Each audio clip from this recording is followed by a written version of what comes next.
मी राहायला सुचवणाऱ्यामध्ये माझ्या छोटासा भाजीचा धंदा आहे. तर आज काय झालं, आज माझी अशी परिस्थिती नाही आहे इथं कॉर्पोरेशनला येऊन 5,000 भरून गाडी सोडवण्यासाठी. तर मी आज म्हणजे या संघटनेमध्ये मी सामील झालेलो आहे, काम केलेलं आहे. म्हणून मी आज त्यांना पत्र पाठवलं, त्यांना आज मी बोलून घेतलं. आज त्यांनी या कारवाई केली माझ्यासाठी त्यांचे मनपूर्वक आभार आहे. आणि त्यांनी सतत असे दिव्यांगांना सवलती करावं आणि मदत करावं याच्यासाठी मी त्यांचं मनपूर्वक आभार आणि त्यांना मनापासून धन्यवाद करतो. अच्छा, बरं आता एकंदरीत आता तुम्ही अधिकाऱ्यांना भेटण्यात तुम्हाला काय शब्द दिला? त्यांनी सांगितलं की इथून पुढे दिव्यांगांवरती कारवाई होणार नाही आणि ज्या काही अनधिकृत प्लॉटवरती ज्या अनधिकृत कारवाई झालेली अतिक्रमण विभागाची तर त्याचं वरती रिपोर्ट पाठवून ज्या काही गाड्या आहेत त्या गाड्या परत त्यांना दिल्या जातील असं त्यांनी आश्वासन दिले. दुपारनंतर मग त्यांनी पत्र घ्यायला आमच्या संबंधित पदाधिकाऱ्यांना बोलवलं.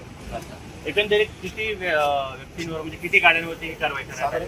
साधारण 3 ते 4 गाड्या उचलण्यात आलेल्या आहेत. 4 जून रोजी ही कारवाई झाली आहे राजमाता जिजाऊनगर सुतारदार येथे. तर ती कारवाई प्रायव्हेट प्लॉटमध्ये उभ्या असलेल्या गाड्या त्या उचलण्यात आलेल्या आहेत. याला कुठल्याही तक्रार वगैरे काही नव्हती तरी पण त्यांनी ती कारवाई केली. ती कोणाला अनुसरण केली, कोणाच्या सांगण्यावरून केली या गोष्टीचं उत्तर मागण्यासाठी आम्ही गेलो असं त्यांनी आम्हाला उत्तर दिलं. तेव्हा दुपारी रिपोर्ट तयार करून संबंधित जे काही आहे त्या लोकांच्या गाड्या ताब्यात देण्याचा प्रयत्न आम्ही.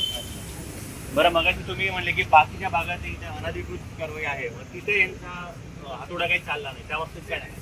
त्यावर आता हातोडा का चालत नाही याचं उत्तर सर्वसामान्य नागरिकांना माहिती आहे. काही ठिकाणावरून हॉटेल व्यावसायिक असू द्या किंवा अशा रोडला टपऱ्या चालतात त्यांच्याकडनं यांना एक थोड्या हप्तेखोरी चालू आहे. त्यामुळे हे खालचे अधिकारी कारवाई करत नाही. आता त्यांना सांगितलं आम्ही की ठराविक काही ठिकाणी तिथं ट्रॅफिक जाम होते, वयोवृद्ध लोक, आता शाळा चालू झालेल्या आहेत, येणाऱ्या लहान मुलांना मुलींना त्रास होतोय, तर तिथं तुम्ही एक तुमचा पॉईंट ठरवा आणि तिथं तुमचे अधिकारी नेमा आणि तिथंही कारवाई करा जर लागत असेल किंवा काय होत असेल तर. त्यांनी तसं आश्वासन दिलेलं आहे. आपल्या दुपारी त्यांनी आमच्या पदाधिकाऱ्यांना बोलवलं आणि ते म्हणले आम्ही काय असेल ते लेखी पत्राद्वारे तुम्हाला देतो. बरं, आता या कारवाईच्या नंतर आता तुम्हाला त्यांनी दिली की आम्ही दुपारपर्यंत यावरती काहीतरी ऍक्शन घेऊ, तर याचा जर त्यांनी कारवाई जर मागे नाही घेतली तर पुढचा काही इशारा तुम्ही दिलेला आहे? प्रदीप पवार इशारा देते पण आणि पूर्ण पण करते.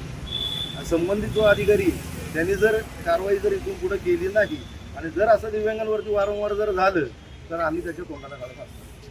आणि प्रदीप पवारांचं तेच काम गोरगरिबाच्या सोबत राहतं. तर दिव्यांगांवरती ही जी कारवाई होती ती लवकरात लवकरच मागे घेईल असंही सांगण्यात आलेलं आहे. कॅमेरा पर्सन सोबत अमित मुंडे, पुणे.